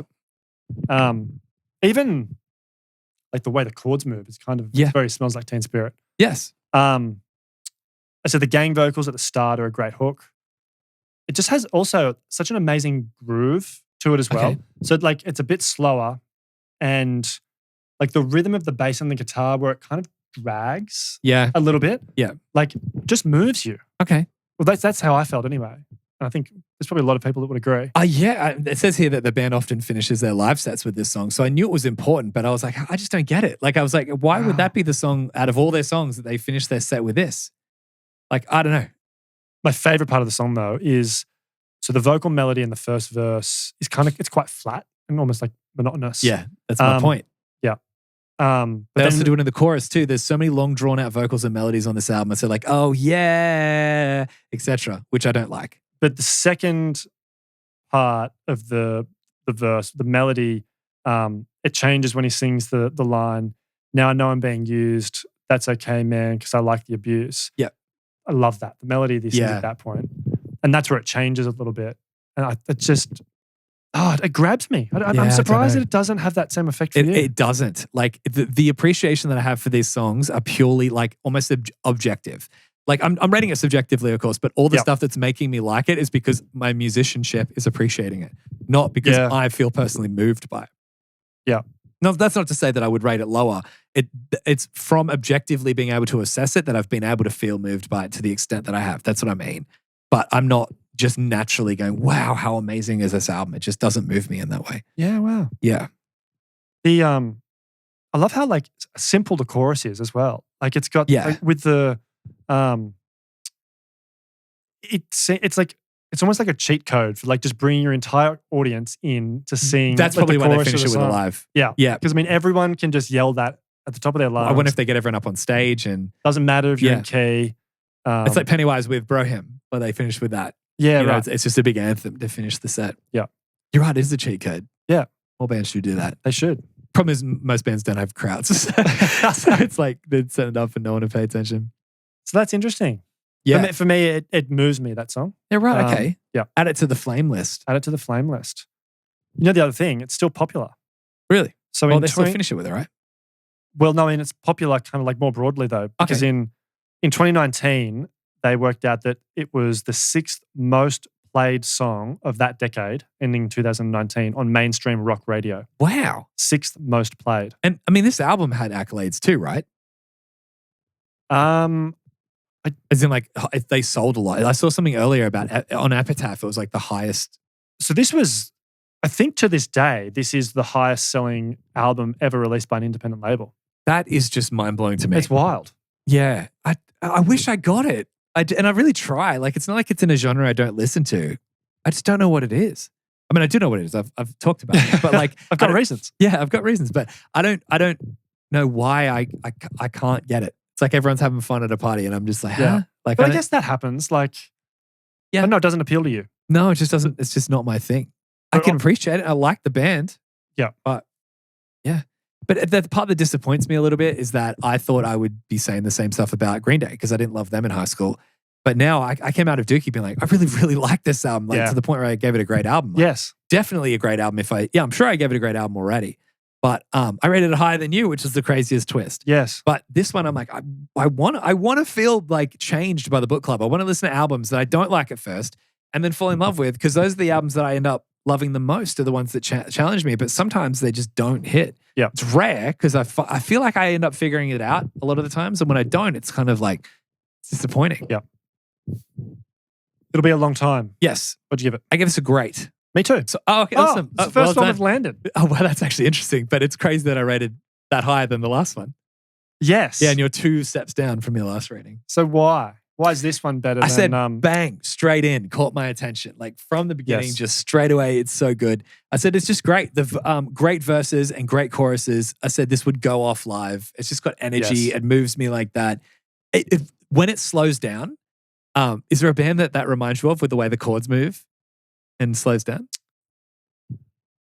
I hadn't thought that. Turnstile, in my opinion. Oh, yes. Yeah, it sounds like a Turnstile, like slow down riff that they do on Glow On. Yes. Yeah. That's really cool. I said it was interesting how the song stylistically completely changes in the verse. Yes. But I hadn't picked up the turnstile. It sounds very Turnstile-esque to me, at least. Yeah. I love how it slows the tempo down, then builds back up. Yes, And then which explodes is- back into like the D beats. Which is really hard to do, because when you a lot of bands, when they slow down, the energy slows down and then they sit in that energy and use that. But then to be like, we're going to speed energy back up, slowing down like not loses energy, but lowers it. But it can really, it makes it an energy effect. But speeding a song up almost seems like it's too obvious of trying to get faster and there's more energy. But it's really hard to actually pull off. And they do it well in this song. Yeah. Because they don't sit in it for long. It's only like for a few bars and then it's straight back into the... Yes. And it gives the song, I find, such a boost in energy to do that as well. I really like the chorus, right? Where it says, when will the world listen to reason? I have a feeling it'll be a long time. When will the truth come into season? I have a feeling it'll be a long time. That's, to me, a really solid, like, punk anthem kind of thing. This one ticks all the boxes for me. I mean, obviously I'm not giving it a crown, but I think that it's great. Yeah. Yeah. For me, the chorus doesn't get there to a crown level chorus. For me, that's probably the part of the song that maybe holds it back slightly. But otherwise, it's a great pop punk song. Yeah. Not pop punk song. A great punk song. Punk song, yeah, definitely. Alrighty, so Killboy Powerhead. I said good. I said good too. Oh, look at us go. We've aligned. This is the cover, right? That they do. Reading the notes on this had me cracking up. Yeah. Can you read it out? Yeah, of course. So this is a cover of a song by The Digits, and I thought that was interesting. I said it's a cool sounding song, just to give you my notes on it. I said it's an interesting idea to do a cover on an album. Like, you don't typically see bands do a cover on an album, you know? But there's a whole big section to this of him explaining about the fact that someone said, did you hear the Offspring cover of your song? He's like, why, should I have heard it? And they're like, yeah. Maybe they owe you some money. So he rings up Epitaph and he's like, apparently you guys might owe me some money. And he's like, oh, it turns out we do owe you some money. And then they found out that there was what, as you said, the most highest selling independent album or something. They had sold a lot of copies. Yeah. And I think it was about to go gold at this point. Yeah, that's right. And then he said, I obviously was entitled to quite a bit of money. And then he said, so do I like their version of the song? I love their version of the song. I'm still living in a house that the Offspring paid for. I'm still driving a car that the Offspring paid for. I have a retirement estate that the Offspring paid for. Isn't that nuts? Isn't that awesome? Yeah, you write a song and then a band picks it up and does a cover. They blow up. And also the best part about that, same result, but for him being like, well, I don't know, like I've heard they did a cover. That's pretty cool. And then finding out how big it actually is would be like, the wildest story. And then being able to afford like a house and a car and a retirement plan, writing a song, then another band covering it. Yeah. That's so cool. And it's basically a filler song really off this album. It's not like he's written a song that they've covered and it's become a massive single. Yes. Yep. And then he probably owned like, I've got a small island thanks to the Offspring, if that was the case. What are you saying about this song though? Love the chorus. Yeah. In particular, love the second part of the chorus where it goes halftime. Yes. I think that's awesome. Yeah. It does sound different to the rest of the album. You can, even though I didn't know it was a cover, like maybe I wouldn't have figured out that it was a cover song without knowing it. But now knowing it, it's quite obvious that this doesn't sound like they wrote it. Yeah, I can see it. It just sounds different to them. Even just the title, Killboy Powerhead. That's not something that like they're typical of their other song titles. Yeah. But it's really good, and I like hearing bands do covers because you know the band has liked the song enough to be like, let's do our version of that song to see what it would sound like. So to me, that's what made me think it was quite good. But I just ended up sitting on a good for this one. Yeah. Do you know Didn't the grab me original? Like last one. No, I don't No. even know who the digits are. Yeah. Yeah. I wonder what it sounds like. I mean, we probably should have looked this up earlier, but it's like, you know, sometimes you hear bands do covers of songs and you listen to the original and it's like a totally different genre. Yeah. Like an 80s pop song or something they've made pop punk. I think it's a punk song. Right. Okay. Yeah. We do a listen? Yeah, sure. Yeah. So it does sound quite similar. Yeah. Very Rock Lobster. It is. Yeah. Very Yes. rock Lobster. Is this weird to say I like the original better? I like the sound of it better. I think that might be it. Because I mean, then I just quickly put on the Offspring one to check like how similar it sounded. It sounds similar. It's a rawer production on the Offspring. It's louder. But I just like the sound of the other band a little bit better. Maybe I just don't like the sound, like the sonic composition of the album. But I wonder if what you would think of other albums produced by the person that produced this album. Right. What else have they done? This is my favorite bit of one of my favorite bits of the book club, by the way, is hearing all the album credits of like, did you know they also did this band? I didn't tell you them for this. No, you didn't. So the producer's Tom Wilson. Right. So he produced Dead Kennedys, Bad Religion, Social Distortion, The Vandals, Right. The Bouncing Souls. Oh yeah. You're a fan of them? Yeah. I think so. I've heard one of their albums. I thought it was all right. I don't know if did we do one on the book club? we listened through it and I thought the album was pretty good. Yeah. I thought you, yeah. I seem to recall you really Maybe I really liked it. We have to add it to the rotation. I can't remember it at all. Yeah. Okay. I'm not sure which albums for each of those bands he produced, but it's a certain sound. Yes. Just saying the band names, I was like, okay, of course. Yep. You know what I mean? Like that makes sense. What happened to you? I gave this one a great. I said, what happened to you? Oh. Tell me. In what way? I could go on. You said great. Yeah, I gave it a great. Interesting. I said fine. I knew it. Is because it sounds Scar-esque. But it is a Scar song. Yeah, but there's no horns or anything. There's no horns. What makes it Scar? Just the beat? Rhythmically, it's got the... I knew it. I thought, but like, Sam will be offended by this one. I'm not offended by it. I wrote WTF, sudden Scar, like out of nowhere. And it's jarring because it's actually quite a dark song lyrically. Yeah, okay. Don't you reckon? I don't know. I didn't really look at the lyrics too hard in this one, so I'm just taking your word for it. I think it's about a friend that's like going down the path of drug addiction. And in a certain... I just got caught up by the vibe of it. I don't like love Scar, but I don't hate it. Like I want to like it. I want to find a good Scar album that I end up like falling in love with a bit. Yeah. But to me, I just never actually like really fallen in love with it or gotten it. But I surprisingly really like this one. It's like Scar without the horns. It's got such an upbeat energy to it. But I was so distracted by the sound of it that I didn't even look at the lyrics. Yeah, okay. Yeah. I'm just not sure it fits on the album. It's probably my main... It's not even the Scar element to it that that concerns me. That bothers me. It's like a doctor giving a diagnosis. Unfortunately.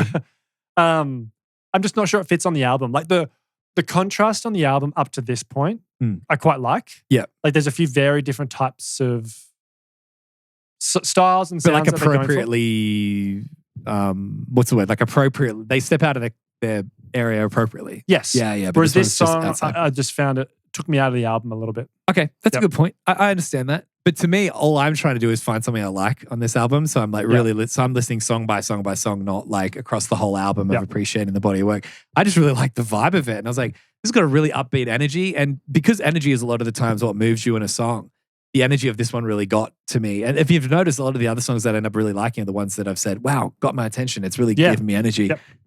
So this one did. I really liked the vibe of it, surprisingly, because I don't know how I feel about Scar. Like the jury is still out on that. So Alone. I gave it a good. Same. Good. Okay. Weird. You're good. We've good. lined up. It is good that we've synced up toward the end. I said it's another cool punk song. It doesn't have anything about it in particular that grabs me. Yep. It's really funny you say that. It's a cool, fast punk one to bring the energy back to the core sound of the album after the last one. Yes. Because that last song was a little bit, as you know, a total step outside of what is normal. Yep. I said it's fast, quick. You know, I said the same thing twice. I said fast, quick one. I was so distracted because I don't know what my last. Oh yeah, 2. That's what I've written. I write say quick sometimes, and also quick. It's also fast and quick, and also speedy. The last part at the end where he says, kill, buck up, hey, die. Yeah. I wrote, what the LOL? So much random last lines in songs on this album. Have you noticed that? Like they'll just do a whole bunch of lyrics and then they'll just be like, the road rage one was like, you stupid dumb motherfucker or whatever. It's like, kill, buck up, die. Yeah. Like they just throw some random shit out at the end of each song. To me, I'm just like, what are you doing? Yeah. But you know, I like it though with the cuts as well. It's good. yeah. But that's it. It's a good song. It is. I'm not gonna, rush out to listen to it again, but I'm definitely not offended by songs that are good. Yep. It sounds like that though. I'm really conscious of that I feel like I whinge about songs so much being like, it's only a good, because I really want to find crowns, and flames, but still good. All these good songs are just getting in your way. True. Yeah. Get out of the road. But like, spoilt for choice. Like there's so much good music out there that was like, get out of my face, you good song. I want to find great ones. Not the one. Yeah. I gave this one a fine. Okay. Yep. I said great. Oh, okay. I said love this song. Borderline crown. Wow. Yes. Borderline crown. Borderline crown. Yeah, I didn't get that. See my note here. I've just written lots of lyrics. But I mean that as in for the rest of the album, there hasn't been walls of text like this of like lots of lyrics to get through. So, which I just found stylistically interesting that he has a lot to say in this song. And it's another political song. Yes. Well, we also, when we do with the lyric formatting, remove out all the repeated sections. So when you see a lot of lyrics, it's a lot of original lyrics. That's true. Like it's not just, the chorus repeated a lot. Yeah. So even though I don't love the sound of the vocals, I really like the reflective lyrics and his perspective on the political state of the world in this one. Yeah. Like I really appreciate that. I think it's good. I don't love the way it's delivered, which is why it's a fine, but I have to say I can respect it at least. Okay. He's so thoughtful. Yeah. Yes. Well, it makes sense now that you say that he's quite intelligent. Like he must think a lot about the world and his I want to say his impact on it, more so just like, because that sounds a bit like, I'm not saying he doesn't do this, but it's not like I'm saying it as in it sounds clearly like he has a platform and he's trying to think of the best way to utilize his platform. It's just he's so, as you said, you just said what I want to say in less words. He's so thoughtful about understanding, like thinking about the perspective of the world and kind of his role in it, but also how it affects him. And like he's really thinking about the logical chess pieces of the game of life, so to speak. Yeah. I said lyrically, if I were to rate it on that, this album is way better. So I can appreciate it even if I don't personally love it. Yeah, sure. But, it's just down to execution for me. But I think that I really do. I've really enjoyed reading the lyrics of a lot of these songs and going, interesting. Definitely. In a similar way to the way I enjoyed reading the Dookie lyrics. Yeah. But to me, that was a bit different. I could relate more to the Dookie lyrics because I'm used to relating through experience of like, oh, that's when he was with his girlfriend and this. Not that I can relate to every story, like Mike Dirnt breaking both his arms or whatever it was, playing pillow fights with his girlfriend. Yeah. But I can at least relate to that. This type of stuff, I was never really that politically charged when I was into this genre when I was younger. If anything, I stayed away from music like that or just never really got into it that much because I never really understood politics. And because it's usually quite tied to the era that they're talking about the politics at the time, it's hard to connect retrospectively. Yes. Although, I guess you could argue that this song probably is a bit more, well, it's a bit timeless. Yeah, true. I guess that's a good point. But you could definitely do that by looking at it through today's lens. But I just see it as, at the time it was written, this is the things they were talking about. With the previous song that we did recently in this album, we were talking about LA gang violence, the LA riots and the gang violence and stuff. I can't personally relate to that, but I can kind of look in and go, wow, what a cool little snapshot. But it's totally different in the way to Dookie. If anything, this is bigger. Like this is more definitely political, more organizational, I guess, or more like it affects the country and people and society at whole. Dookie's very much like a snapshot of Billie Joe Armstrong's life. But I like the Dookie one better. It's really strange. Yep. This is bigger and more impactful though. But I guess I just more meant that they're both lyrically, both albums are really, really deep and in a way insightful. Yeah. More so than I was expecting them to be. 100%. Yeah. Yes, I totally agree with that. Yeah. Definitely. That's the thing I think it comes down to it. The only thing affecting my ratings is I don't like the sound of the album that much, which is really strange because I like the drum sound, like the bass sound, like the guitar riffs, like the guitar sound. It's just, and I like a lot of the vocals, but stuff I don't like, I just really don't like. It just doesn't, it doesn't. And because of that, it just pulls all the energy out for me. Yep. So I love the melody in the verse in this song in particular. That's my favorite part of it. Okay. I think the chorus, that's probably the part that held it back from being a crown. All right. Still a great chorus, but didn't quite get there in terms of pushing it to that next level. That would be a pretty big gap. I was going to be like, is that the biggest gap we'd have? Fine to crown. But no, it would have to be fine to flame because the biggest gap we have so far is flame to good. Have we had a fine to flame? No, I don't think so. Yeah. Imagine that. Imagine a bad to flame. Hope we find that. They'd probably be like, shut up or some shit just to spite me. Yeah. All right, Smash. Okay, Smash. I gave this one a great. Me too. Yeah, okay, great. Yeah. It's all about the chorus to me in this one. Oh, yeah. Love the chorus. I said just short of a crown for me personally, which is crazy to think a song outside of Come Out and Play that I would consider a crown for, because no other song I've considered it for. No. But Smash I thought was really, really good. I think that was good. So the chorus, I'm not a trendy arsehole, do what I want, do what I feel like, I'm not a trendy arsehole, don't give a fuck if it's good enough for you because I'm alive. I said that's so aligned with the punk movement. That's so like an anthem loud, like so to sing loud and yell loud at shows. Yeah. They gave, as I said, a banner for people to stand behind, it sounds like. Yeah. And it's almost like it's a bit Pennywise, that chorus. Yeah, so much Pennywise on this album, to be honest. I've got notes about that I'll talk about when we discuss the whole album. Yeah, cool. But I do agree there's a lot of Pennywise in this. I said I love how this one comes in, like straight, like with the way it starts. There's a few songs they do like that. Yeah. It's such a great stylistic decision. Yeah. Yeah. And I said I love how the bass does the riff under the guitar chords and the bridge, which I haven't really talked about bridges a lot in this album, but the way the guitar has just the chords and then the bass does the riff, giving context to the guitar chords. I'm like, that's a cool little musical choice. Yeah. So it's always, I find it really interesting seeing what bands end up saving for the end of the album. Because in a lot of albums, they front load it because they know that's where the attention usually is, and they put the B-sides at the end sort of thing. But then some albums like this, so like in some albums you go, damn, they knew exactly what they were doing. Smash is there for a reason. And it's the title, it's the same title as the album. Yeah. It's like, they've obviously put it there for a purpose. And it's like, I thought that was a good decision. Yeah, totally. You mean to put it at the last? Yeah. The end. Yeah, I agree. You would think that the great way to finish the album. Yeah. Which is, when else have you ever seen the title track of the album be the last song, technically? Can't think of any. Yeah, I can't off the top of my head. I'm sure someone will. People love to correct us. We should just say the wrong things just to get people to correct us. Yeah. But we do say the wrong things. That's all good. We're doing it. Alrighty, so then we've just got essentially like interludes on the way out. So Smash, the interlude, what'd you give this one? Let me guess. Fine. No, I said Crown. What are you talking about? How can you do that? You've broken the matrix. They're only meant to do fine. I said terrible or great. Look, I said fine, and my only notes are, again, why? Yeah. I felt like I had to be consistent. I said kind of over it, but it makes sense for it to wrap the album up. It would be weird if it didn't, so I've got to give it a great. Yeah. Because the other ones I trapped myself. I've done great and great. If I was like fine, it's like it didn't really need it at the end. Well, it did. If you've started off like that, it does the album need just it. ends. It does need it. It needs it at the end. So I have to give it a great. Yeah. Great little thing going through it, even though I am kind of over it a bit. Yeah. I thought that was cool, the little the wrap up thing. And then we'll do it, well, till next time, ta-ta. Like it's just so unnecessary and funny. Genocide reprise. What'd you give it? So it's a second. So were they individual tracks for you? Because it's like a 10-minute track for me. To be honest, when I saw the album and I was like, I've got to work through it, and there's a 10-minute track at the end, I was like, 10 minutes of... But no, it's like a normal song length, 3 to 4 minutes, and then silence, and then this comes in. Is that what your version was? Well, or was it individual? Why have I, in the document, made them individual songs? Well, they should be, because there are individual things. This is why I messaged you when I was putting the document together. Say, there's going to be some arguments about this album. So this is what you're talking about with context pieces. Yeah. We can't rate it as one big song. It's clearly divided by silence. So it is individual context pieces. So I think you've done the right thing. You're right, though. The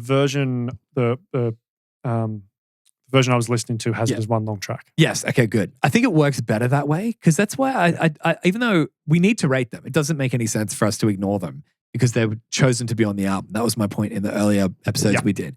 But I feel like they feel better as part of an album when they're not like, hey, all the spotlight is on this is track 17, you skip to it and you can listen to Genocide, which you can't do. I like it on this, how it is like a 10-minute track and it just gets to the end. It is but in a streaming world, they want to make it so that you go exactly to the track you want to listen to increase streams. But if you're listening to an album, having those like weird silent parts and then a little bit come in and then go, it's like, it just adds to the experience. I like that. Yeah, I agree. But I don't like it when on albums how they are dividing it. It works better. Yeah.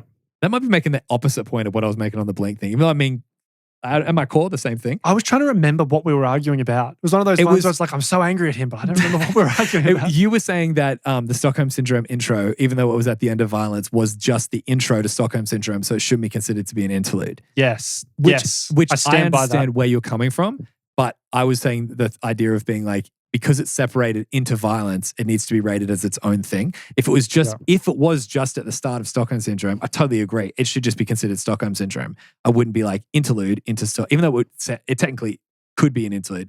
I would agree that it's an intro, but because they moved it earlier into Violence, and you were saying we don't need to rate it, I was like, but we do have to rate it because it's You can't just ignore it and go, it's just Stockholm Syndrome, because it should be part of the same track if it is. Well, I stand by my thoughts. Well, I understand where you're coming from Yeah. more than I did at the time. It's interesting though, because on this album, I wouldn't put any of these ones in that category. No.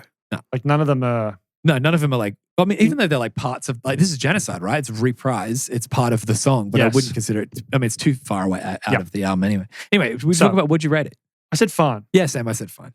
Bit random. Yeah. I said. And I think it could have been executed better if they brought it back a couple of other times throughout the album. Oh, okay. So like weave through this kind of like musical theme, I guess, you come maybe back to. after the spoken word, it could just be like he speaks and then this like sound of like just little themes of the album come back here and there. I like that. I think if they brought it back, why not just maybe like 2 other times throughout the album and then finished it off with it, I think I would have liked it more. But just tacked on to the end. Or even under the spoken word. Under the spoken word. Yeah. Yep, I agree. Yep. Yeah, that's cool. But just sort of tacked on the end, I'm just like, I'm not sure why it's there. Neither. And that's why I gave it a fine. I do think it sounds great. It's a great sounding section to end the album. I don't know if it's necessary. It could have just ended with the last spoken bit, but I do love the sound of it. So yeah, I think it's fine. So for those reasons, I had to kind of compromise on a fine, I think. Yeah, okay. But I mean, sound wise, if it was executed in a better way, it'd be great because it sounds great.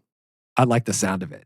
So sorry, sound wise, if it was executed better. As in like, sorry, if the sound wise is executed well, if it was positioned in the album more intentionally, like you're talking about, I would probably give it a great. But I don't know if it's needed, but it does sound great. It's a cool little section. And I do like the idea of just bringing back a little theme. But the album's, as far as I'm concerned, the spoken word is very end chapter to the book. It's done. Like there's no, you'd have to put like joke songs or like outtakes that feels like a post-credit scene rather than whatever. Yeah. Which, speaking of that, come out and play Acoustic Reprise. What'd you give this? Well, hang on. I got a comment. Oh, sorry. Not speaking of that. Do you know they bring this back again in the last track of their next album? Oh, really? Yeah. So they use, I think the song's called Change the World. Right. And so they use the same guitar and drum part to start that song. And then I think it kicks off into like a 4-band song as well. Of this Genocide? Yeah. Genocide, the guitar and drum part. Really interesting. I'd really like to talk to them about that and be like, that sounds very progressive. It sounds like a band that like really knows what they're doing with like, there's an intentional narrative of why they're bringing that back. Like, what does that mean to them? Yes. Why are they bringing it back so much? Alrighty, so last week, come out and play Acoustic Reprise. I said fine again. I said fine as well. I said this is like a post-credit scene, even though I just said before, like it needs to be a post-credit scene. I feel like this kind of gets it. So it makes me wonder if it could have just been spoken word than this. It almost sets up the direction they'll go later. Like fun and unpredictable. Like they've shown their humor throughout the album, but it's like, you know when like with Marvel movies and stuff where they put like a post-credit scene and then it like hints at the next movie. Sure. This kind of like hints at their later direction of like, we're going to bring this out of all the album. I mean, sure, they just played something that was from an earlier sound of the album, similar to as well. This is one of the more different riffs, but they've really made it really different. And it's like, where are we going next? Yeah. I'm not sure why this is buried 5 minutes after the last track. Like, why do you want us to hear this? I think a lot of times they did the silent tracks to pretty much just mess with the people that left their album on. You reckon? Yeah, and they just like, oh, let's just put this at the end, like a little Easter egg to be like, did you But hear it's not that track? funny or scary. What's the one weird. you were saying that like it scares you? Oh, the Newfound Glory one. Yeah. Yeah. Someone in your house. Yeah. Yeah. It's like it's serious. Yeah. And yet but I don't think it's serious. I mean, it is because it's a serious riff off the album, but it's a funny riff. Of the riffs to choose, this is the more like weird one. Yeah, I guess that's right. Yeah. I said I was going to give this one a great, but I'm not sure if the album needs it. And the question about context pieces is not do you like it, but is it a good choice for this album? And I don't know if it needed it. So I can't give it a great. I don't think it needed it. I don't dislike it, but I don't think the album needed it. I would have been really interested to hear if they had like taken it and put it into, say, the bridge of another song on the album. Okay. So on a song that comes after Come Out and Play, transition into this, where it's like, oh, hang on a second, that's the thing, that's the riff from Come Out and Play, and then go back into that song again. It would have been more effective if they'd done something like that. Or if with the spoken word parts where they have the spoken word and a theme, it could just be a spoken word and a theme. You know what I mean? Yeah. The one that pops up. That makes sense. But you're right, 10 minutes later, like 10 minutes into the final track, you're hearing this. It's a bit like, what is the thought behind it? Yeah. Yeah, so I would say it's a fine one for that. What was your average? So what did we rate it? surprisingly, I didn't rate this too low. I thought I would come out of here with like in the 3s as a rating. I rated it a 4.27. Okay. Yeah. What about you? Mine was 4.33. Oh my goodness, we're so close. Yeah. I was one under you the whole time. You maybe went above me. Was it only once? No, for the context pieces, I went for the spoken stuff. I went 5s and you went 3s. Maybe it's the context pieces that brings it down. That's so interesting because I was like, I love this album. Yeah, right. And it comes out at a 4.33, and our scores are so similar. But I think it must be that I gave 3s to basically all of the context pieces, and so that must affect the score. Let's just test that theory. Yep. Read me your scores. I'll cut this out, but read me your scores without contextual pieces. Yeah, 4.84. So that would be like a great album if you put it there. I mean, that's the thing. It's not even like, I understand that with the contextual ratings, you don't have the option for the 6 and 7s, which are the crowns and flames. But it's not like you're rating them at max 5 and it's bringing them down. Like you're like, yeah, they're fine. So it's the band's decision to put so many contextual pieces that aren't that necessary. Boy, did it cost them on this one. Yeah. So, I mean, that's the thing. I mean, we're not that far away from each other. I'm 4.27 to 4.33? 4.33, yeah. Yeah. So, I mean, for both of us, that's a good album. Yeah. Yeah. Whereas I come away from it thinking, to me, it was a great album that I loved. Because you're probably doing what we used to do, which is ignoring the stuff that you don't think really matters. And, but they need to be rated to hold weight on the album because they're like, creative decisions. Yep. But you can just be like, it doesn't really matter about the intro stuff. I'll quickly skip by that and get to the stuff I like. And as you just saw, that would have been a very solidly great album. And it's interesting that like the context tracks don't actually get in the way really because they're all so short with the exception of those last ones at the end, but you can stop the album before you get to them. If they did though, you would be rating them a 1 and then they come down even more. You come out saying, it's a good album. It's a fine album. That's ridiculous. But time for some baguettes. What have you got? Oh, foot cramp. What have you got a baguette right now for? So my favorite thing about Smash by The Offspring is that it reminds me why we love doing the book club. Because this was an album that I'd, prior to doing the book club, never really paid a whole lot of attention to. Not even sure I'd listened to it all the way through before. And I love it. Yes. It's an album that I love re-listening to. And so you're saying this is an album that you would naturally just go, I'm going to listen to Smash by The Offspring today. That's wild to me. Yep. Okay. Which obviously you wouldn't. No. Yep. Maybe not ever. Like, I know that sounds harsh, but I don't think I'd ever naturally just be like, I want to listen to Smash. If you had to choose between Smash by The Offspring or we need to bleep that because that's they shall not be named. Yeah, but you can bleep it. No, that's what I'm saying. Like, I'd take the first one because the song. So I take because of the tracks that I love off that album. I love so much. I'll just put. Hey, you gave a crown to this album. What? I gave a crown. Yeah. Yes. Nearly 2. Nearly for Smash. Yeah. Yeah. I just think it's a shame that I wasn't more into this back, 2000, 2001 when I was first starting to listening to punk music because I think I'm not sure I would have liked it at that point in time because it's more along the punk end of the spectrum. Yeah. Maybe it's the case that we were very much looking for pop punk back then. Like whereas, catchy pop punk stuff. Yes. Whereas maybe now it's something that I can appreciate more because I'm more interested in that particular style of punk music. Yeah. Awesome. So my thoughts about Smash by The Offspring. As you know, I love the idea. I love everything they did in this album, but I don't love the execution. I think that the vocals really grate me. I don't know if that's just me or if other people agree with that. Yep. But it just, to me, there are some really great ideas and songs on this album that, I mean, maybe not, I won't say great songs because it's not like I was like fantastic ideas. I just wish they were sung differently. Just the way he's chosen to sing them, I just am not a fan of. It's almost like if I want The Offspring, I'll listen to Americana because that's the album that I liked and that's how I imagine The Offspring to be. So I probably won't think to myself, I want to chuck Smash on by The Offspring. Yep. But I will think if I want to listen to The Offspring, a bit of nostalgia, I'll go listen to Americana because as I said before, I had that on cassette. But the bigger takeaway from this album that I kept thinking the whole time is that if I want this, I'll listen to Pennywise. Like that, I love Pennywise more and I love the sound of them more. I like everything they do more. So really, listening to this album really just made me want to go and listen to Pennywise. Interesting. That was a lot of my thought was like, I want to go chuck a Pennywise album on like Straight Ahead or like Land of the Free. Like those are the albums I grew up with and really loved. It's interesting because I prefer this to Pennywise because I find this more melodic and and a bit more hooky than Pennywise doesn't have a lot of melody to it. I agree with that. But I have to say, look, as much as I said that I don't love this album, like I thought it was good, but I don't love it. I don't love it, but in saying that, all the stuff I've said before, I do really like that with our rating system, that it notifies you of the songs, because you have to rate each song individually. So you end up giving a song a rating. And then later when you look back over your ratings, you're like, I don't know if I love that album that much, but it's clear you do. Like to me, I just said then, I don't know if I love this album, but I gave it a good. So I think it's a good album. So I do kind of love it a little bit. So like, because of that, I have to tell myself to go listen to this album again because I didn't not like it. I thought coming in, because I'd heard it once before and I told myself I'm not listening to that again. I didn't like it. You can see with your ratings, like even if you've never heard the song before, maybe sometimes you'll find a crown or a flame and then you'll naturally go, I want to hear that song again. But there's some sneaky like great tracks on here that I do think are great songs. I need to hunt them out and listen to them more, because who knows how I'll feel about this album a year from now. If I do listen to it again a couple of times, I might end up coming around a little bit.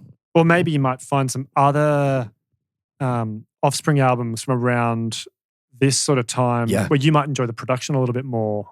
And maybe you might be able to get into it a little bit more because of that. 100%. I totally agree with that. But I really like when you see written down what your ratings are. You're like, I need to go back to that song, because there was a couple of really good ones on here. The other thing I love about this album is that there's like an energy and an attitude on this album that you sometimes hear in a band where they're just about to break. And it's like they're right at their kind of like, not necessarily the peak of their powers, but there's like something going on where they're just like in the pocket. And yes, okay. And I very much get that vibe, like about stepping, this album. like an athlete stepping into their prime, sort of thing. Yeah. It honestly feels a lot of times like they have something to tell the world. Definitely. And whether that be a new sound, whether that be a political message, whether that be whatever, I can totally understand that. And for me personally, it translates through the music. Like they convey it really effectively as well. Yeah, like an accurate portrayal of their creative vision. It's well executed. They do say a lot of the times that they had so many songs still needing to be recorded, like days before their recording time was up. So Dexter said he had like 4 songs remaining with 2 nights left of studio time. And these like sneak into the recording studio late at night when no one was there to try to get more tracks done because they only had a really small budget. Obviously, they really wanted to get this album done. I think Smash might have been one of those ones they were doing right at the end. It's interesting. We both really like that song. Yeah. Absolutely. Yeah. That's when you just know that it's like pure creative genius. Yes. Yeah. And no wonder it made the impact that it did. I can understand it, even though even if I don't love it, I can totally understand it. You know, one other interesting thing, because we've done Dookie and we've done Smash now, both from '94 and both really important albums in terms of paving the way for the pop punk genre. Would you say there's only one left of the '94 influential albums? Punk and Drublight, right? Yeah, but I wonder if we should do Bad Religion's Stranger Than Fiction. I am not quite sure on their albums, but I would love to do a Bad Religion album. They had a '94 album. I think it was like their first, like their major label debut was '94. Debut. When a ghost goes out at daytime. It's debut. I totally agree about Punk and Drublight. Yes. That's on the schedule. But we've got to save that. I mean, that's... Yeah. You can't, as they say.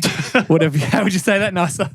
I don't think there is a nice way to say that. Rewind. You can't give away all the good stuff too early, you know? Yeah. I think we should go with your original take. Now, where I was going though with my point is you hear tons of bands talk about how influential Dookie was on them. Yes. I don't know if from me, I don't know that I've heard a ton of bands say that this album was influential on them in terms of songwriting. No, I think that a lot of this might have been the way that the society and culture picked up on it, because I don't think this is an album for other bands. I think this is an album for people. Sure. I think Dookie brought a lot of musical ideas that a lot of people like the sound of. Let's do guitar ideas like that, and the way that the guitar shots go, and like the way the chorus moves or melodically. But this is this to me is like an anthem. It's like Pennywise-esque. Like a lot of bands say, even Sum 41, like, you know, with Steve-O saying that, you know, they were very influenced by Pennywise. I don't hear a lot of Pennywise in Sum 41, but I hear a lot of Pennywise in this. Definitely. Yeah. All right, so thanks so much for listening. That is Smashed by The Offspring. It's weird. I feel a little bit relieved that that's done, because I was dreading it all week. And then after listening to it, I kind of came around a little bit, and I'm glad that we had the chat about it, and I got a little bit, a bit of closure. But no, it's good. We can move on. Yeah, we can. We can move on with our lives. Before we get into the album for next week, if you are enjoying this show, thank you so much for listening and thank you so much for being here. It would mean the world to us. As you know, if you've listened to this episode before, I say this every single week, go to the platform that you listen to this on and leave a review. It really helps us grow on the platform and, to get our podcast out to more people. And the longer that, if you just that little act of support means the longer we can do this, and the longer we do this means the more you have to listen to. So, win-win-win for everyone. Also, if you're on YouTube, please subscribe. We're releasing videos all the time. We release pretty much like a short every day of like clips from the episodes to suck you in to watch the episodes with us. Please do reach out. The email is podcast@poppunkbookclub.com. Send us your ratings, the things you disagree with, the things you agree with. Send us voice clips. You can find us on any social media platform at Pop Punk Book Club. Not every social media platform, but TikTok, Instagram, Facebook, and YouTube. You can send us, I don't know if you can DM on YouTube, but whatever. On normal social media platforms that aren't video-based platforms like that, send us a DM with a voice memo. Roast us, we'll play you on the show. How fun would that be? So that's pretty much all I've got to say. I think I've gotten through all the things. What are we doing for next week? Do you need a drum roll or something? I need something. Usually we do a drum beat that is like recognizable from the album, but I don't really know if there's any iconic drum beats on this album that I should do. It's just got to be D-beats, doesn't it? Yeah. All right, ready? Open Your Eyes by Goldfinger. Really? I've said that in the beginning. Is that a surprise to you? Well, yeah, because of the at the start, I remember I was talking about Mount Rushmore. Someone said all of Open Your Eyes should be on Mount Rushmore. Well, there you go. That person, tune in. There you go. Yeah, definitely. That's a good one. Oh, yeah. And you know what? I think we should bring in someone special for next week. That's true. It needs someone. Yeah. Yeah. All right. Guys, that sounds like we're setting up for someone from Goldfinger. We're going to bring in a friend of ours next week. We say the book club's open to everybody. And as I say, if you're coming through Newcastle, jump on and we'll have you on the show with us. There's spots here. You can sit on a lounge and chat about music with us. It's not as creepy as it looks. But before we go, there's something new we want to start doing at the end of every episode to reward you for watching. A little game we like to play. It's time for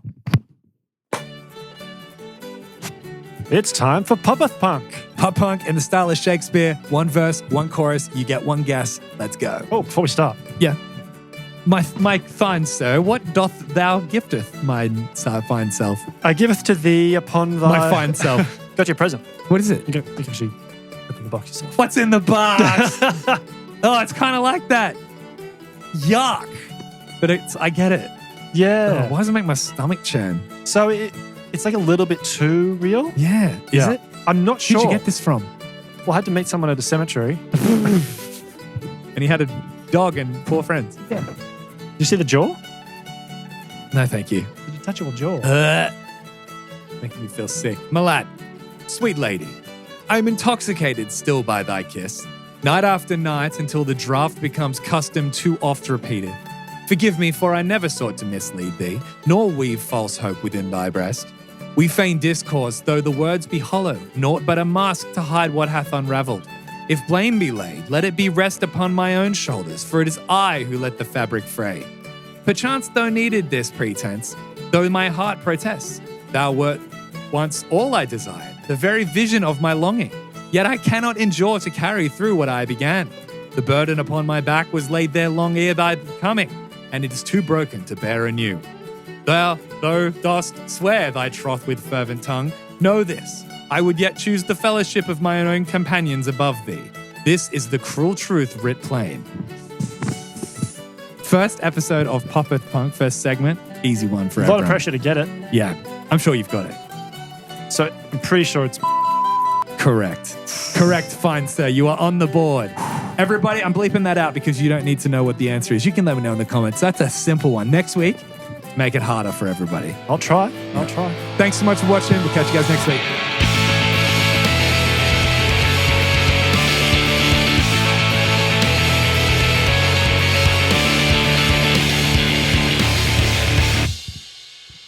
My favorite thing...